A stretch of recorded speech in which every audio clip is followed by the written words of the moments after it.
let us say good day to you this day of your time. Welcome to this transmission, which is titled Echoes of Sedona. We understand that some of the information that was delivered in the transmission in Sedona has caused quite a stir in your reality. To some degree, this was the intention, to stir the pot. But allow us to explain a little bit more clearly. First of all, there was a lot of speculation about why what was said was said. We will assure all of you that it came from us. It did not come from the channel. For those who would know the channel, you would know that the channel never would have said what we said, especially not in public. The idea is to understand that what was said was a response to a question that was asked about the energies associated with the choices you had before you. And the idea to pay attention to is the reactions that occurred. A couple of which were when the announcement was made, when the information was delivered, several people were surprised in a variety of ways, and some took it upon themselves to think, well, Bashar must be wrong, or Bashar has gone off the rails, or the channel must be interfering with Bashar's message somehow. This cannot be Bashar. It is fascinating to note that for all the time that many people have been absorbing and receiving information from us on a variety of subjects, that as soon, no matter how long that's been, as soon as they have heard something that seems contrary to what they believe, suddenly the immediate reaction or assumption is that something must be wrong with the delivery, something must be interfering with the delivery, instead of a more balanced reaction of, well, that's interesting. I wonder why that was said that way. Or is it possible that this may mean something other than what I think? Or even, in your vernacular, as you say often, God forbid, I might actually be wrong in my beliefs. The idea is, of course, you can believe what you want. It is up to you. We are just observing the reactions and the idea that it gives us and the information that it gives us with regard to how ready people are for contact, how ready people are to be in a balanced state rather than thrown off balance. The idea also is that the information was simply an observation. Remember, we are not giving you an opinion. We are telling you what we see. When we answer a question, we are looking at the information embedded within the structure of space-time and simply reporting what it is we observe.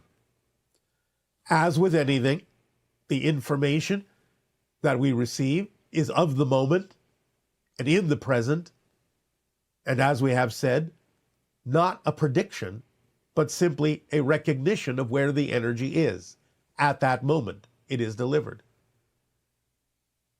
Again, not an opinion, but an observation. Again, many may disagree with this observation, but it doesn't change the fact that that's what is embedded in the fabric of space-time. Also, the idea of delivering the information in that way, unusual as it was, we will admit, was the product of conferring with many other beings to make sure that the information was appropriate to deliver at that time. And again, for a variety of reasons. One of which was to accelerate the splitting of the prism that is going on in your reality, because several of the reactions to the information we delivered caused an acceleration in moving in whatever direction you had chosen to move. In other words, the statement ensured that the train tracks leaving the station would get farther apart, to accelerate the idea of the splitting and to bring about the idea of the evolution of humanity in a particular way, so that contact could occur in whatever way it needs to. The idea of saying that the feminine would lead to contact could have been said just that simply. The feminine would lead to contact. Or we could have said the feminine would lead to contact, the male would not, instead of the full delivery of what we had said. However, that wouldn't have been absolutely accurate. Both directions, in some way, shape, or form, will lead to contact. But it is the nature of that contact, the style of the contact, and the reason for the contact that will change according to which direction all of you decided to choose. We will be conferring, based on the outcome you have chosen, with many councils in our Interstellar Alliance, in order to determine what is now the most appropriate way for contact to occur. It will have shifted a little bit based on your choices, but it will occur. It is, in fact, at this point in your timelines, inevitable. We have said that it will occur within the next 5 of your years. This may still hold true. The idea is that there still can be a major event sometime in your late 2026, early 2027, that will begin this process. Again, not necessarily saying exactly the nature of this event or the causation of it. But like anything in creation, you will experience it in whatever way you have created your reality to be based on, whether out of love or out of fear. Not saying that the contact itself will in any way, shape, or form be fearful, but that the style of the contact may take its cue from whatever energy exists at the time in which it occurs. This will be the reason for much consultation, discussion, conferencing among us, so that we may determine the absolute correct timing, the absolute nature and style of the contact that will serve humanity best.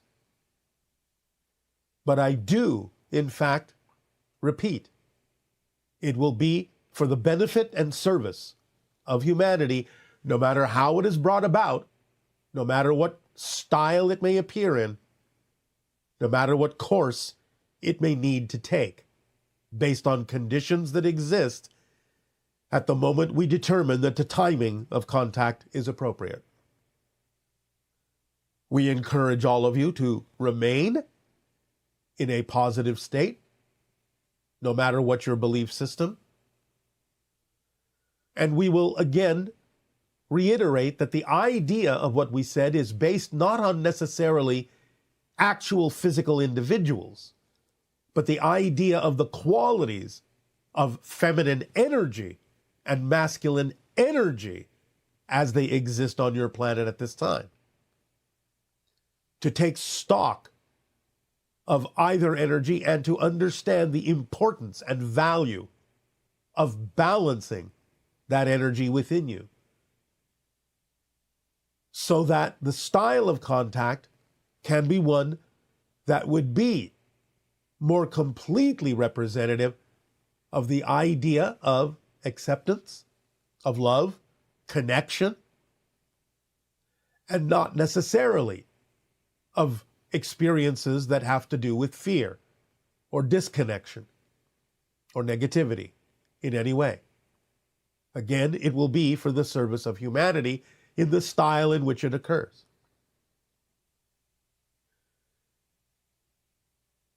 But we will, at the same time, remind you that we always have a reason for saying what is said, for delivering the information that is allowed to be delivered. There is always a purpose to it, even though you may not always be privy to that purpose. There are many things going on behind the scenes on your planet, some positive, some negative. Allow yourselves, without dissolving into conspiracy theories, as we have outlined in step 1 of the Interstellar Alliance social experiment, but allow yourselves to understand there are many things going on behind the scenes. You have or are about to enter a new age on your planet, a new age of ideas of control, ideas of power, ideas of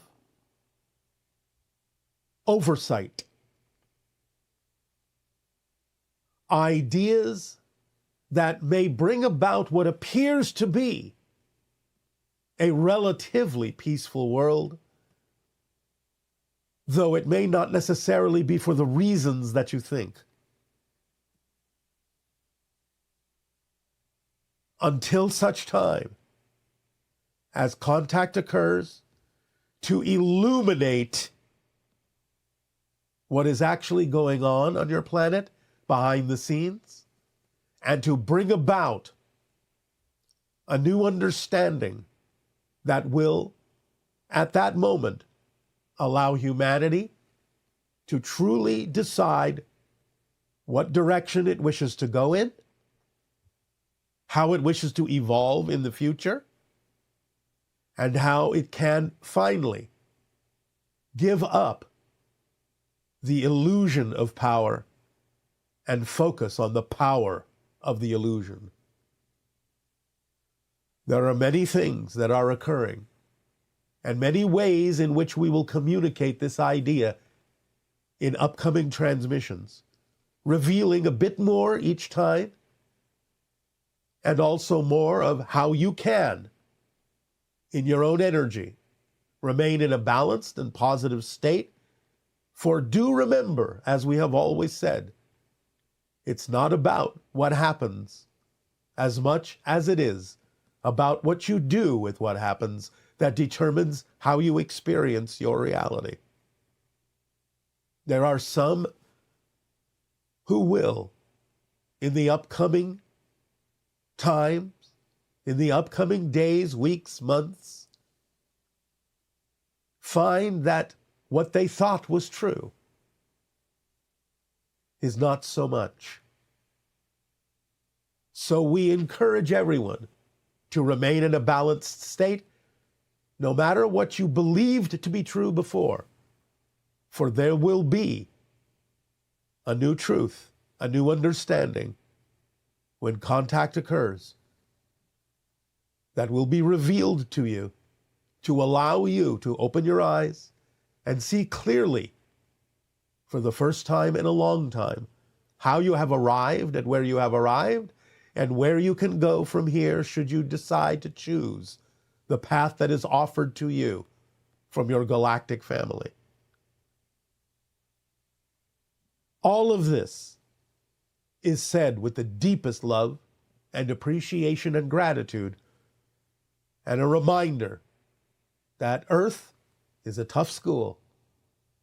But despite all of that, It is a play that you are acting out on a stage, and regardless of who you may label, a hero or a villain, remember that you are all actors, and that once the play is over and you allow yourself to come from your soul center, you all recognize that you all simply chose to play a part that would allow for certain challenges to be faced and changes to be made that would thrust you into the future in a positive evolutionary path that will benefit all of humanity one way or another. And that the divisiveness that you now experience will become the very grounded foundation of the unity that you will create in the near future, in the days and years to come. So watch your definitions and understand that, just like the actors in a play, no matter who is playing the hero, no matter who is playing the villain in anyone's eyes, when the play is done, all the actors will get together, give up those identities, and truly settle down to share a meal as colleagues, as friends, as family. Unity is inevitable, but only through the validation of the differences in positive ways will that occur. We will remind you of this over and over again. And the ultimate reminder will be when we are face to face with you in the near future, at the time of contact, which is now, depending on style, and regardless of style, inevitable. For you have crossed a threshold, you have tipped the scales, and it is on the horizon.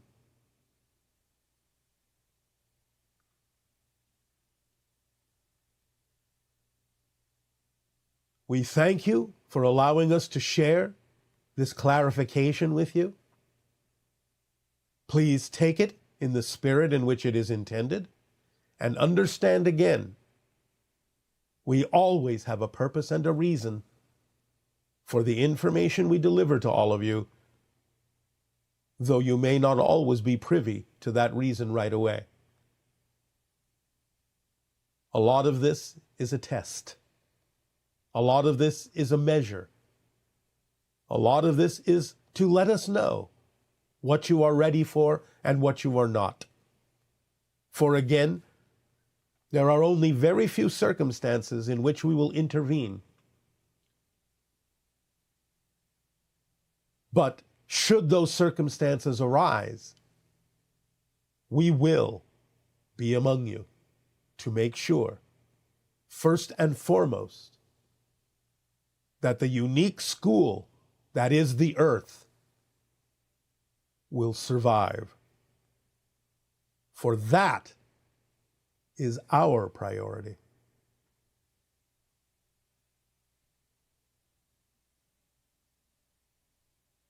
It is not something to be taken lightly.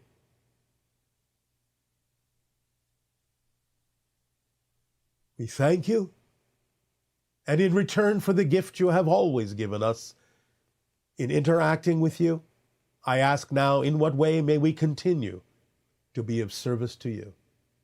Please begin with your questions, if you wish. Hi, Bashar. My question is, I've got dumped after a 26 years relationship, and as soon as she left me, she pretty much disappeared from my life, like I've never existed, and she moved on really quickly with someone else after 1 month, and all of this make me feel like I'm pretty much useless to her.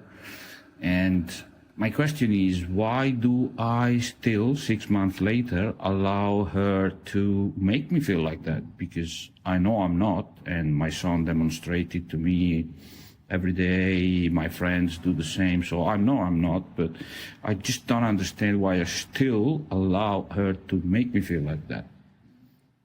This is my question. Thank you. She doesn't make you feel like that. You make yourself feel like that. So her actions are pointing out to you that you're the one diminishing yourself. You're the one believing in your lack of worth. So she's giving you an opportunity to overcome that challenge, to know that you are worthy because you are getting signs that you are.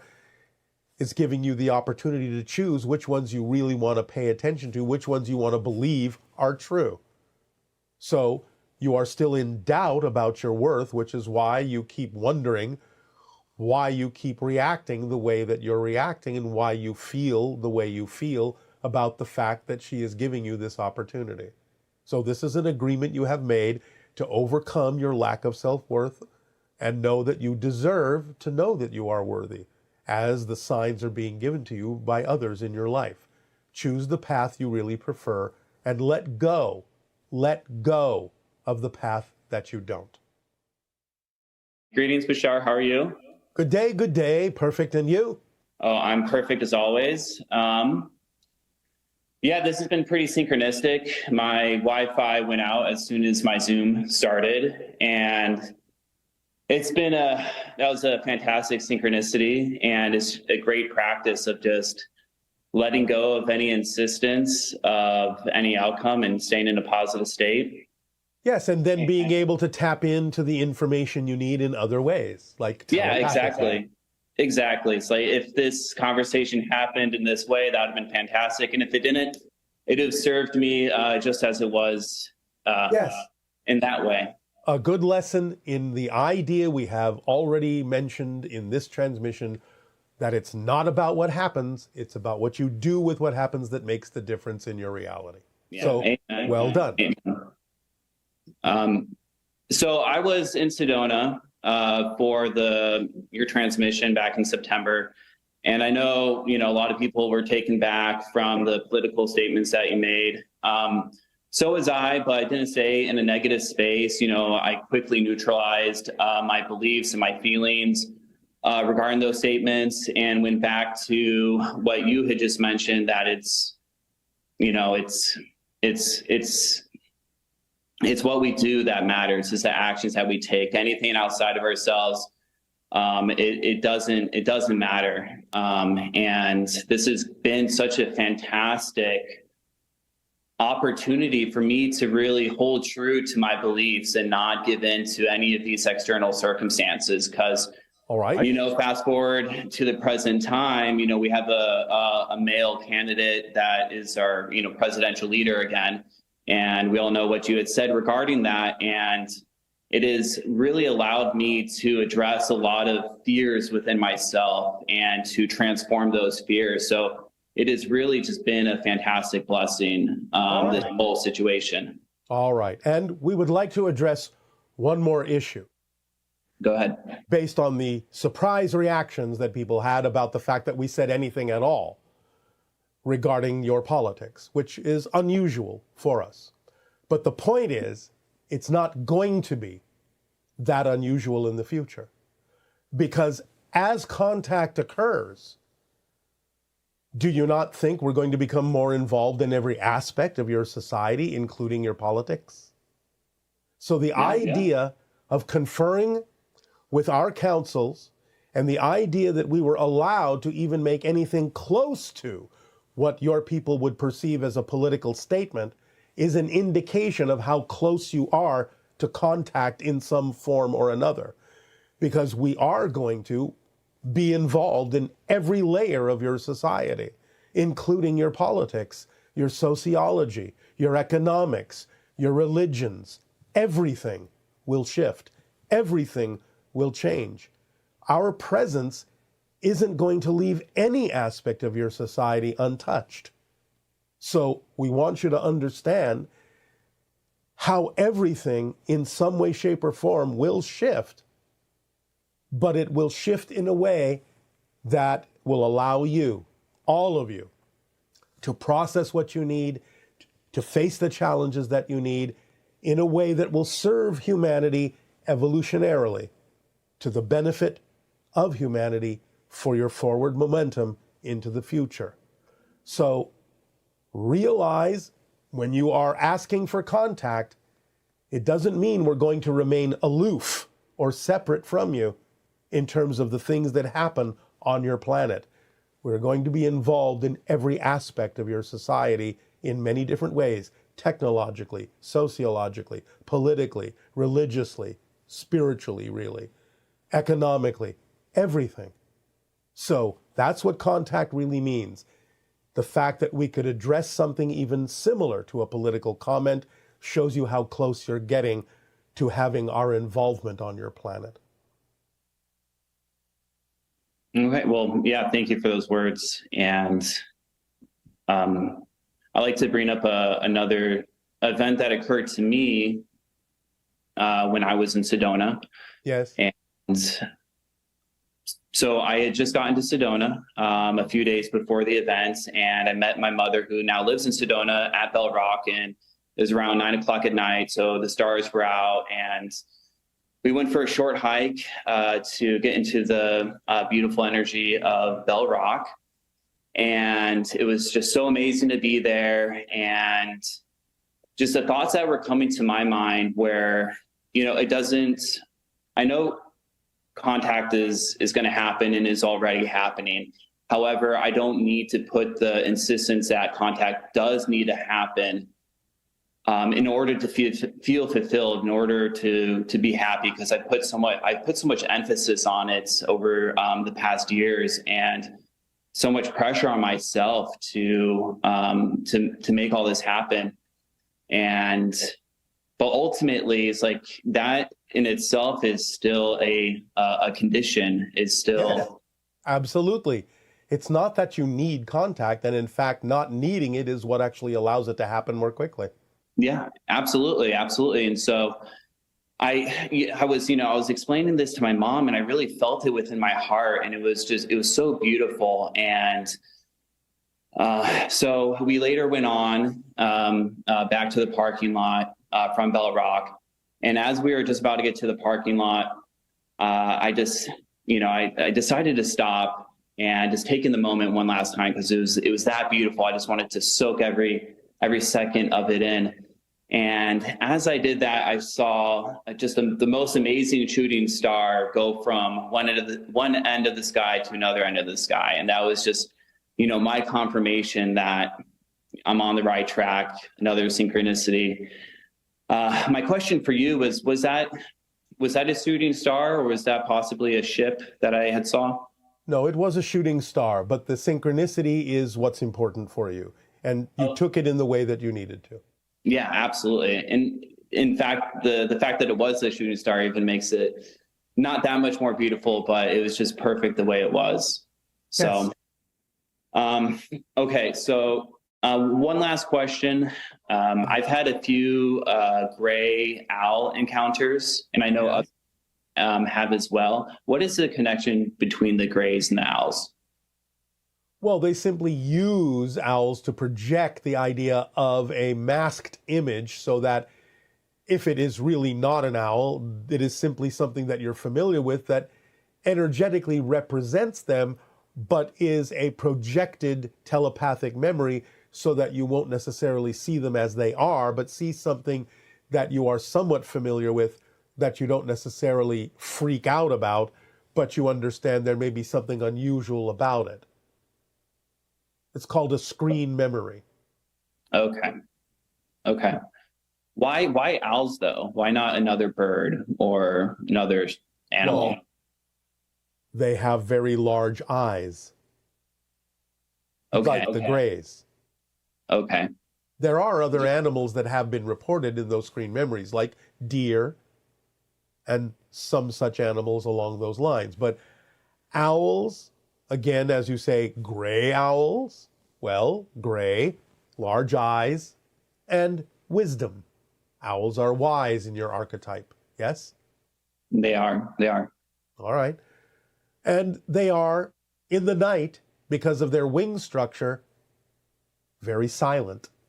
They are suddenly upon you before you know it, because you don't hear them coming. So all of those qualities and attributes do fit the grays as well. Okay, that makes a lot of sense. Okay. Well, Thank you. I appreciate your time and thank everybody, physical and non-physical, is here participating in these interactions. All my love to you. Our unconditional love to you as well. Avail. Good day. Iliabe. Thank you. Hello. Firstly, I'd like to say thank you to Darryl and Bashar for all that they do for us.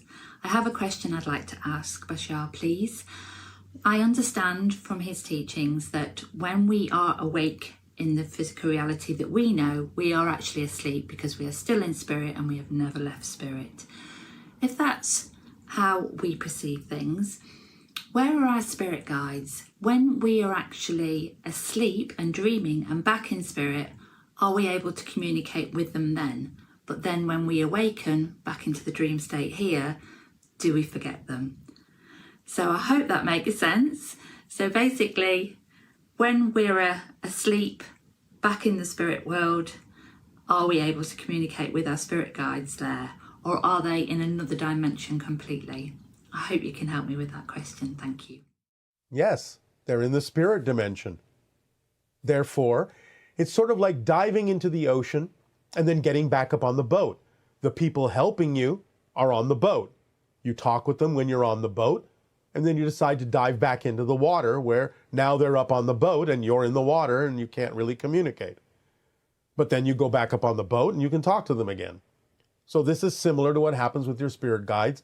You focus on your physical experience, you withdraw within yourself. Now a portion of your consciousness as the soul is still there and still communicating with them, but as the physical being, you don't necessarily perceive all of that.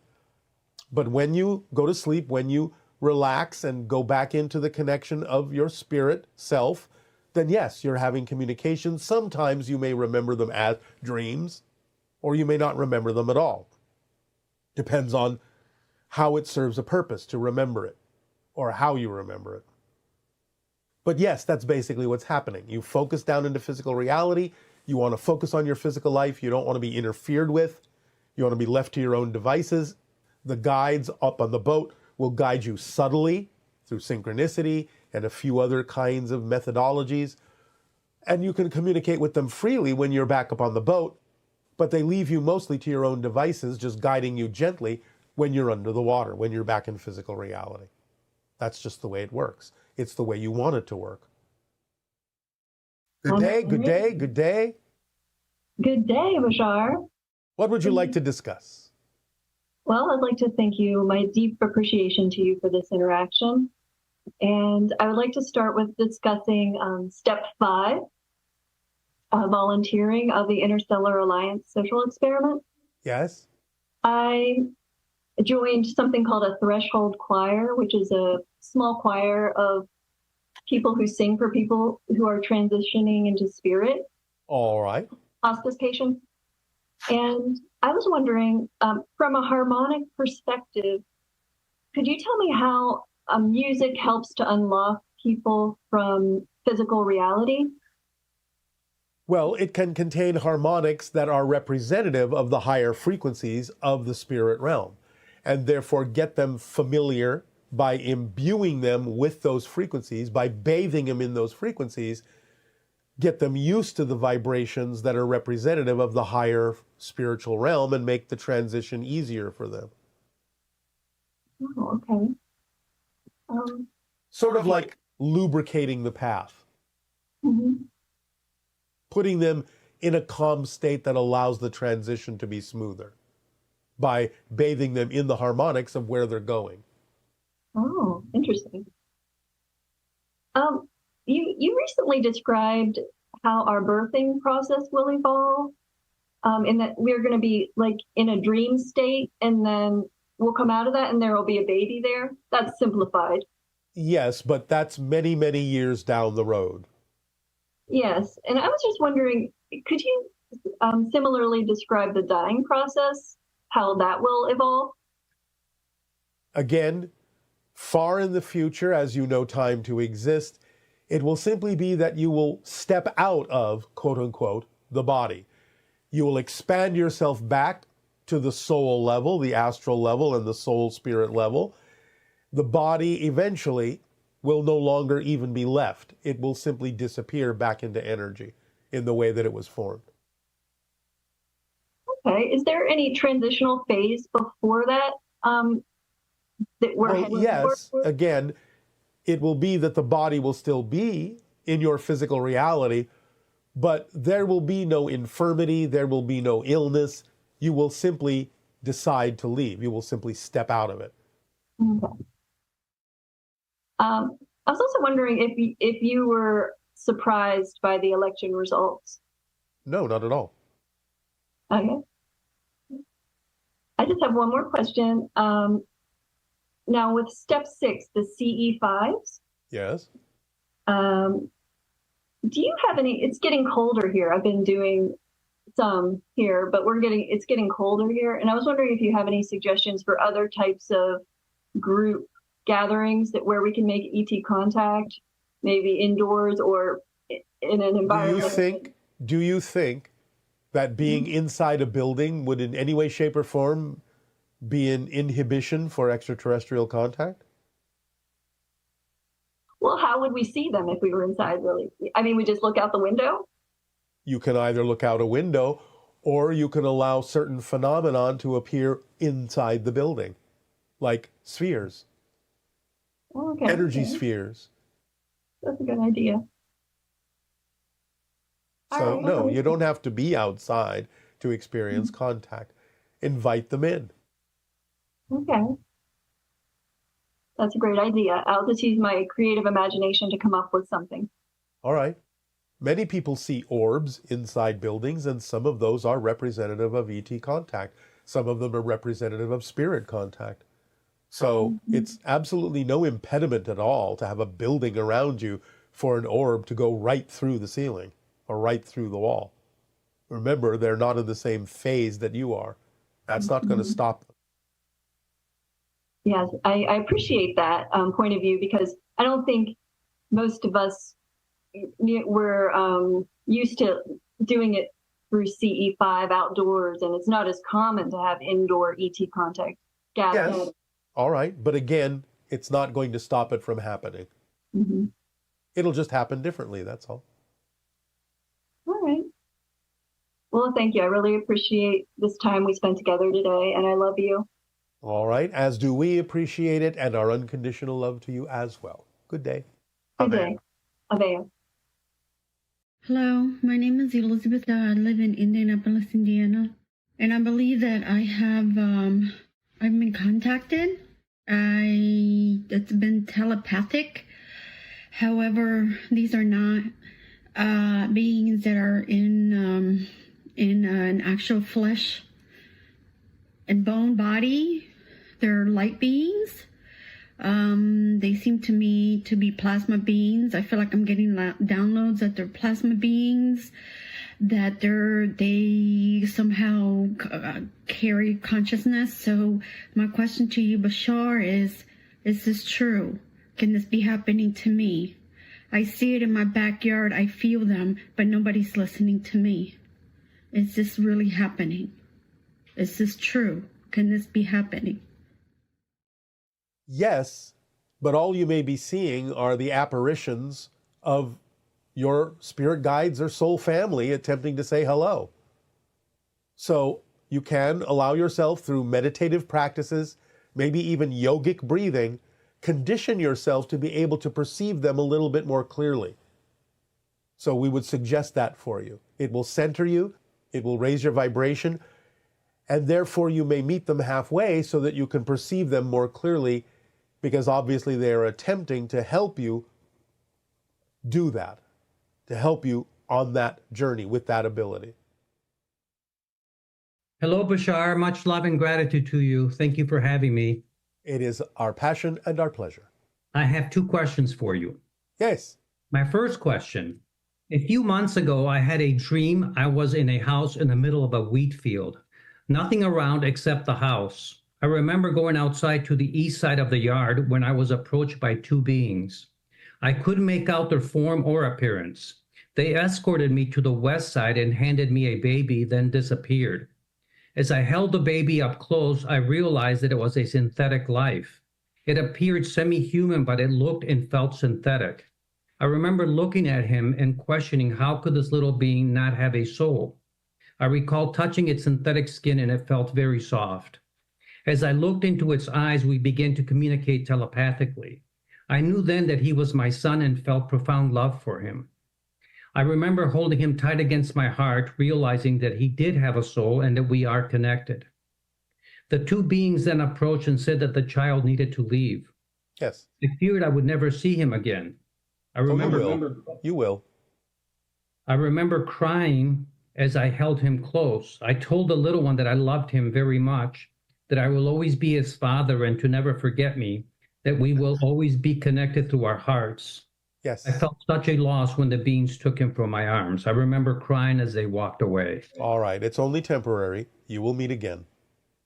And that was one of my questions. And is he my child, and what type of life form is he? It's a hybrid child. It's just that the synthetic idea came across because you are not used to the vibration of the hybrids. But then you did get used to it and saw that the being, in fact, does have a soul.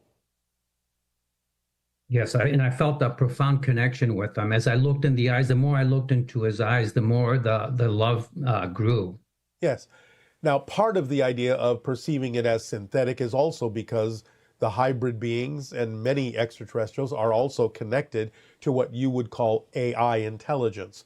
So you might have been picking up on that and understand that AI intelligence doesn't necessarily have a soul in the same way that you mean that word, but because of that connection, you may have picked up upon that quality. Nevertheless, you're dealing with a hybrid child, and you will meet again. Fantastic. I have one more question for you. Yes. There are some of us within our private contact group having encounters with a group of Pleiadians that call themselves the Plejarians, either in the dream state or through meditation. Yes, it's actually Plejarians. Plejarians. I recently had a dream that 3 triangular ships were passing overhead. Yes. Each craft appeared semi-physical, as though they were entering our physicality from another dimension. They are. This is the second time I've had a dream with these particular craft. In my dream, we try to photograph them with our cell phones, but none of us can do it. We keep dropping our phones and not able to focus on the ships. Then I'm instantly taken inside one of the craft. I recall seeing male and female beings dressed in blue uniforms. Then I'm back outside observing the ships as they pass over the horizon. Suddenly, I sense an attempt by one of the female beings trying to communicate with me. She seems to be using another being as a conduit to facilitate the connection. She tells me that she cannot communicate with me directly because we are at different frequencies. Yes. She then shows me a 3D picture of this metal rod-like structure with threaded ends, each having different thread sizes.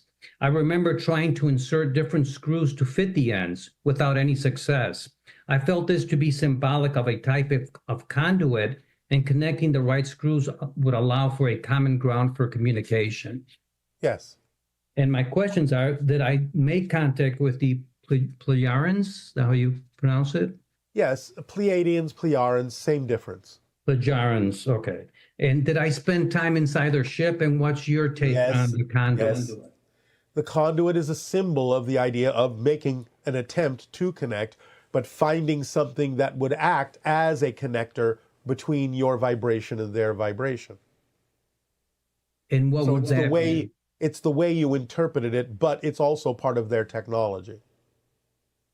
And the screws symbolize? Making the connection, finding the right way to make the connection. Any suggestions on that, Bashar? Open your heart with unconditional love the next time you may have this kind of an encounter, and you will find the right connection. Fantastic. Thank you so much. I appreciate it. Much love and gratitude to you, and thank you again for having me. It is our passion and our pleasure, our unconditional love to you as well. Aveo. Thank you. Good day. Aveo. Good day. Thank you. Hello, dear Bashar. My name is Nadezhda. I have another question about sudden death. What is the mechanism during a sudden death? Does the person know it will leave the body? Is it aware? How is he convinced to leave suddenly his body? Or is the soul being put by somebody out? and by whom? When is it asked if it wants to cross over, before or after dying? Thank you very much. Aveo, much love. Every soul determines its exit point. So at the time when the soul has determined that its life path has achieved what it needed to achieve in that life, that physical reality, it simply exits. No one is pulling it out. The soul itself is determining that it's done. Now, the exit point has a little bit of a window to it. In other words, it can be within a few years on either side of the actual exit point. So a soul could leave a little bit early or a little bit later, depending upon what it wishes to achieve or if there's unfinished business. But the idea is that every soul determines its exit point, and at that exit point, generally speaking, it will leave of its own accord. It will simply recall itself. It will wake up to the fact that its life path is done according to what it agreed to experience. Sort of like setting an alarm clock in your physical world. It will wake up when the alarm clock goes off. No one needs to pull it out. It simply transitions back into its soul awareness and is guided and met by its own soul family and its friends and councils and angels and spirit guides and what have you, as a timed meeting by agreement, according to what the soul set for itself by agreement. Now, the physical mind may not realize it's about to leave, but the soul knows when its time is up, according to what it initially agreed to experience. So, no real surprise there to the soul. To the physical mind, yes, it may seem surprising. But in a flash of a second, the soul will remember, oh, this is where I decided to exit. And here I am, back in my soul self perspective. Hello, Bashar. How are you? Perfect. And you? I am great. Thank you. It is an honor and a pleasure to speak with you today. Always a passion and a pleasure for us as well. That's wonderful. My gratitude for your transmissions and the formula. They have helped me so much. So my appreciation. All right. What would you like to discuss this day? I would like to talk about time. You've mentioned that all time is here and now. However, we experience time in a linear fashion. Yes. Why is that? So that you can experience the process of change, the creation and discovery of new points of view, which cannot be experienced in a timeless state when you are aware of everything. So you create the forgetfulness that allows you to understand that you know everything and are connected to everything, so that you can play out the process of discovering a new perspective of yourself, because that is how creation expands. That is how the soul grows, because the structure of existence never changes, because everything is here and now. But the relationship to that structure, the experience of that structure, the perspective of that structure is what always constantly changes, which is what allows creation to expand. So you're playing your part in the expansion of creation by creating the experience of linear time so that you can discover something new from a new perspective through the process of discovery, through the process of change, rather than things simply being instantaneously there. Does that answer your question sufficiently? Let me ask a follow-up question. So Yes. From the process of change, is that from remembering our past and thinking about how we want to be right now in our present, and so that's bringing up change? Yes. By making the comparison that you have created in linear time with the idea of a progression from past through present to future, you give yourself the perspective necessary to experience a process of change. Okay, so In that process, you learn many different lessons that you otherwise wouldn't learn in the same way by being in instantaneous existence. Okay. So one of our experiences with coming down into a physical body or having the soul create a physical body for us is for us to experience that. So if we wanted to experience time the way you do in our physical bodies, is that even possible? To some degree, you can, but it will still be only that which is relevant for your physical experience, although you can expand it a bit. But let me give you another analogy. Look at it from a story structure point of view. How would you feel about a story that you were eager to hear or to see if it began once upon a time and then suddenly said, and they lived happily ever after? You would go, well, what happened in the middle? Right. So, by having physical linear reality, you get to experience the process of getting to happily ever after from once upon a time. Otherwise, there's no story, there's no adventure, there's no lesson, there's no learning, there's no growing, there's no changing. Okay, that makes sense. So this might be related to it, but maybe different perspective. In a previous transmission, you were discussing 9 levels of consciousness, and you talked about how the oversoul does not require a lot of space and it experiences time in a multidimensional way. Yes, what we call simultaneous time. Now, in physical reality, you experience linear time. On the soul, individual soul level, you experience intermittent time because you can experience either linear time or instantaneous time. But on the oversoul level, it's instantaneous, simultaneous time where you have multiple experiences being experienced all at once. In the same way, again, by simplistic analogy, as if you were watching thousands of television screens and capable of understanding every single story being told on every single one of those screens all at once. That's the oversoul perspective. Okay. And then what did you mean by it doesn't need a lot of space? Well, the idea of collapsing time down to an instantaneous single moment is the same thing as your Einstein discovered, because space-time is one basic thing, just two different, shall we say, effects of the same idea. So collapsing the time collapses the space. No space is required because, again, space is also an illusion.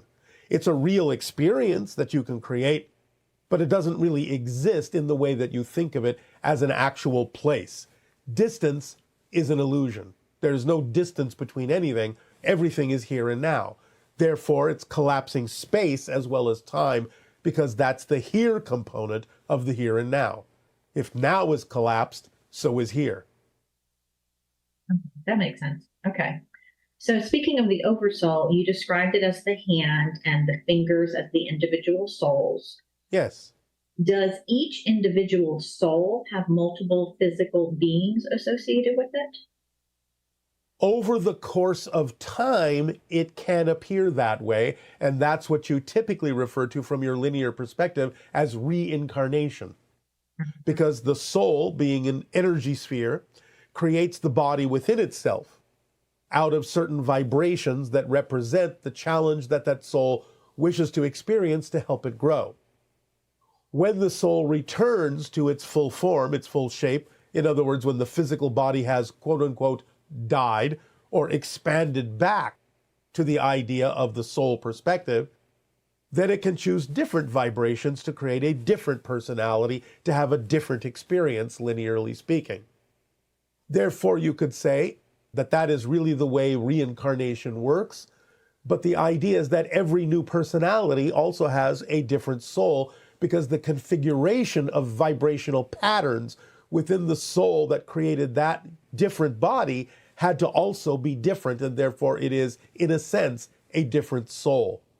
Does that make sense? Yeah, that makes sense. And so it just depends on the perspective subjectively that you're coming from when you describe this process as to how you experience it. Okay. So are these different beings from the same soul? Are they're in different realities at the same time? Oh, you're talking about parallel realities. Okay. That's a little bit different than the idea of the reincarnational realities that we just described. It's a type of parallel reality, but there are actually multiple types of parallel realities. So again, it depends on subjectively which type you're actually referring to. If you're referring to the idea that there may be what you would think of as multiple versions of yourself experiencing different pathways, that's one type of parallel reality structure. Okay. From one soul, when it expands and then it contracts and it creates another entity, is that, you mentioned that it could be a different personality. So it could be a different, it might not be me, it might be a different entity. Oh yes, it's not you, it's a different entity. And the soul is different as well. Because again, it's creating that different personality out of different vibratory frequencies within its energy. So in a sense, you can say from one perspective, yes, it's the same soul creating another physical body. But from another perspective, you could say, well, that's a different soul because it's made up of different energy patterns, because it's given different patterns to the physical body. And therefore, those patterns don't exist within the soul anymore at that level. It's a different soul because it's a different formula of vibrational frequencies in order to create that different, unique personality out of those different frequencies. And then do animals and humans come from, I know they're different, do they come from the same soul? A soul is an individual thing. Okay. Animals have their own souls. Okay. Animals are connected to the angelic realm. They're not angels, but they come from the angelic realm because they are representative of unconditional love. Okay, I appreciate that. But animals have their own souls. They have their own life paths. They are intertwined with yours, but they have their own. Wonderful. Thank you so much, Bashar. I appreciate your time today and all the information. Our unconditional love to you as well. Aveo. Good day. Hi, Bashar. This is Marcus from Norway. I have a question about a theory that I developed 3 years ago, which relates to the ideas of ships and physics. If we were to put a consciousness at the center of a ship and then facilitate the development of the ship and its technology to properly reflect what a consciousness does most naturally, which is go into a state of flow, then developing the different modules of every module of the ship according to that knowledge, would that cause the ship to go into a state of flow? And if so, would that cause the ship to pass the upper third density threshold and therefore go faster than the speed of light? Thank you. We love you. Avail. Yes, depending upon the material that you're working with. It's not going to happen for all materials. This is, in a sense, what happens with the ships that we use, is that they are crystallized versions of our higher minds. So, yes, what you're saying is true, and it raises the vibration above and beyond the threshold of physical reality when it is imprinted with that vibration and unlocked from any particular physical universe. It allows it to shift and reduce the idea of distance to nothing. So yes, in general, you are correct, but only for certain kinds of technological materials and substances that would allow that to happen. Your physical world doesn't have those substances quite yet. Greetings, Bashar. I suffer from aphantasia, the inability to visualize. I'm always in darkness. I can't see anything since I was about 8 years old. I went to a Dolores Cannon session, and there was someone with me named Abel. That was his joke, short for ability. And it was taken away from me so that I can send up all this information in its purest form, not boxed up. But the problem is I'm sad about that because I can't picture anything, faces, people, places. Everything's new for me every day, and I embrace that. But my concern is that going to hinder me at all from reaching a higher frequency, a higher elevation? Because I want that. I need that. So if you could guide me in my journey, I appreciate it. Thank you. Aphantasia will not hinder you one little bit. You just have to use your imagination to create the images that you feel are necessary in a different way. Maybe learn to draw them, or create a collection of pictures that you can look at physically in your world, which will be perfectly fine substitutes for the idea of not necessarily holding them in your imagination or your mind. So be creative with the idea of how to create pictures that represent what you need them to represent in whatever way, shape, or form your creativity and imagination so desires. Take advantage of what's available to you in your physical reality to replace that system with something physical.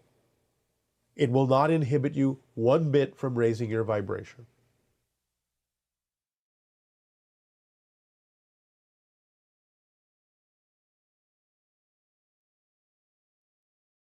Hi, Bashar. And good day to you, Molly. We have a lot of questions today. I'm excited to ask. All right, but before you do, we have a little continuation of the monologue. So, give us a moment. The idea is to remember, in this exchange, this day of your time, in this transmission, are two of the principles that we have discussed over the years, that we have been communicating with all of you. Number one, remember, it is not about what happens that matters. It is about what you do with what happens that makes the difference in your reality. Number two, the fourth step of the formula, to stay in a positive state no matter what occurs, even if it is objectively out of alignment with what you prefer. By staying in that positive state, it will allow you to extract a benefit from it. So staying in that positive state, remembering that it's all about your response to what is going on that makes the difference, are vitally important at this time for you to remember with regard to the subject at hand of this transmission. Now, let us remind you that when we spoke in Sedona, in that transmission, and we referred to female and male energies, we were talking about energies, not necessarily the idea of specific people. We allowed you to make that interpretation. Even though sometimes those energies can be applied to specific people, our purpose, as we have just said, in making what appeared to be a political observation, a political statement, was for the purpose of taking a reading on the pulse of your population in terms of your response and reaction to what was said. The idea, therefore, is that our Interstellar Alliance Council has now been in deep discussions for quite some time, since that transmission, about the differences that may occur in the upcoming years with regard to contact, not based on any political elections on your planet, but on your responses to the comments that were made. So the idea to understand is, while contact is still going to occur, is still inevitable within the next 5 of your years, we gave you that window of 5 years because there was movability, flexibility within that window. Due to reactions and responses that we received and picked up and observed in the collective energy of your society with respect to the comments that were made in our transmission, we have determined that there is now a high degree of probability that what we first suggested would occur at the end of your 2026 and the beginning of your 2027 may now occur somewhere more around your 2028 or 29. Because we now have to assess exactly, based on what we have picked up from all of you, exactly how and why contact will occur on your planet. It will still happen, but the reasons for it, the style of it, may change somewhat due to our observation and assessment of information that people on your planet are capable or not capable of handling. Remember, as we just said in the initial monologue, we did not give you a political opinion. We gave you a reading of the energy that exists at this moment with regard to the idea of whether or not male and female energy will move forward in a balanced way in your society or an imbalanced way in your society. The most important thing that we can say at this time is this. We will put it in these terms. You have entered the age of what you term the oligarchs. The people that you choose to put into positions within your governments that you elect are not the people that are, in your terms, running things. It almost does not matter who you have elected, for there are many things going on behind the scenes that will come out in certain ways at certain times that will allow you to recognize how your world is really run and allow you the opportunity to work together, to talk to each other, to finally communicate instead of divide, instead of being divisive, instead of sticking to your own opinions, instead of basing them on fears, to finally break down the barriers and allow yourself not to be on one side or the other of the glass wall that creates the splitting prism, but to be the glass wall, to allow communication to flow in both directions, to get at the crux of the issues deep down and to not be afraid to talk to each other, to discuss with each other, to learn from each other, to hear each other, to commune with each other.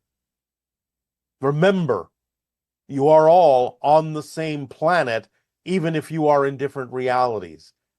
We have talked about the idea of multiple variations of Earths, so do not be confused by this phrase.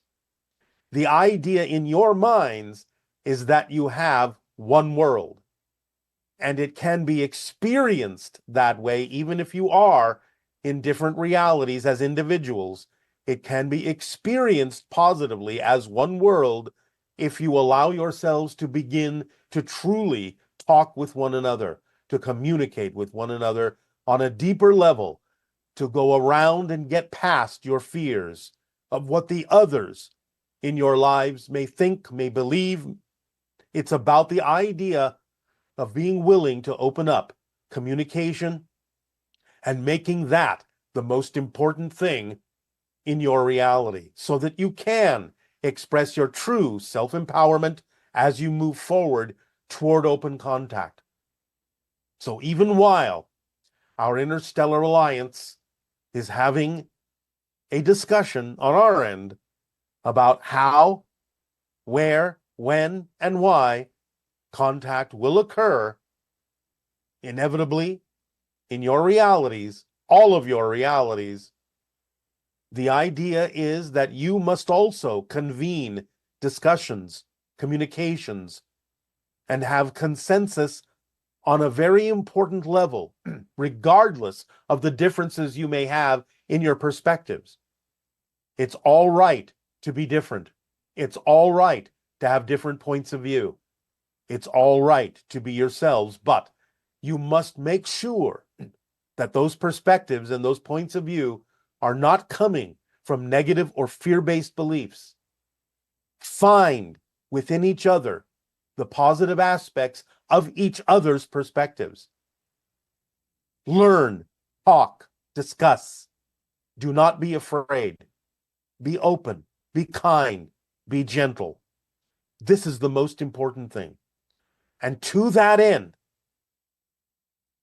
as the presentation in Sedona initially of the description of how open contact